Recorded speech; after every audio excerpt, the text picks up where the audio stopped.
김무성 대표의 수첩이 카메라에 찍혀서 시작된 파문이 나흘째 가라앉지 않고 있습니다. 국회의원의 사적인 메모가 언론 카메라에 잡혔던 과거의 여러 사례들과는 비교가 되지 않습니다. 공개적으로가 아니라 커튼 뒤에서 해야 될 말이 많아진 분위기 탓도 큰 것 같습니다.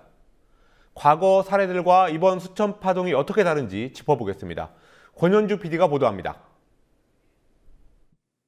지난해 10월 국방위 국정감사장에서는 동료 의원을 험담하는 쪽지가 카메라에 포착됐습니다. 송영근 새누리당 의원이 야당 의원을 지목하며 쟤는 뭐든지 뺐다, 이상하게 저기 애들은 다 그래요 라고 적은 메모를 같은 당 의원과 주고받다 걸렸습니다. 스마트폰으로 야한 사진을 보다 망신을 당한 의원들도 있습니다. 새누리당 권성동 의원은 지난해 10월 국감장에서, 같은 당 심재철 의원은 2013년 3월 국회 본회의장에서 여성 노출 사진을 보는 장면이 찍혔습니다. 김희정 여성가족부 장관은 의원 시절 인사청탁 문자를 확인하는 장면이 찍혀 애를 먹기도 했습니다. 이 같은 사례들은 개별 의원들의 일탈 정도로 정리되는 경우가 대부분이었습니다. 하지만 지난 12일 본회의장에서 찍힌 김무성 새누리당 대표의 수첩 메모는 전국을 뒤흔들고 있습니다. 비선실세 국정개입 문건 파동의 배우가 KY라는 메모는 청와대 행정관이 김무성 대표와 유승민 의원을 문건 파동의 배우로 지목했다는 사실을 적어둔 것이었습니다. 그에 따라 김 대표가 이 문제를 키우거나 청와대에 경고를 보내려는 등 의도를 가지고 수첩을 노출했다는 추측이 나왔습니다. 김 대표가 기자석과 5m 정도밖에 안 떨어진 곳에 앉아 있고 사진 기자들의 시선이 늘 본인에게 쏠린다는 걸 모를 리 없기 때문입니다. 김 대표의 휴대전화 메시지가 1년 반 전에도 카메라에 잡힌 적이 있다는 사실도 그 같은 해석을 뒷받침합니다.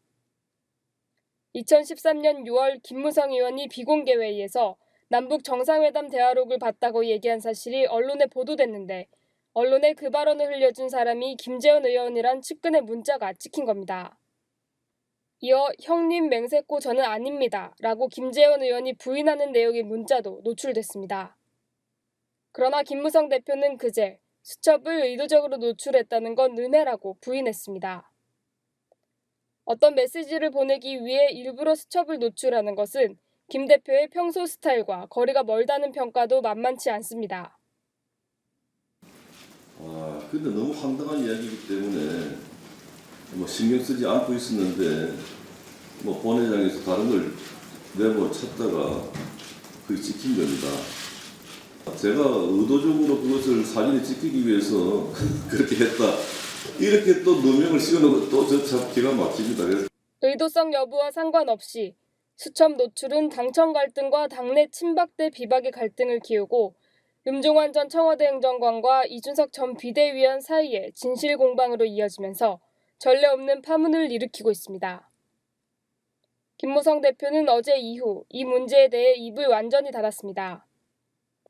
오늘은 서울의 한 어린이집을 찾아 보육교사 폭행 사건과 관련된 간담회를 갖기도 했습니다.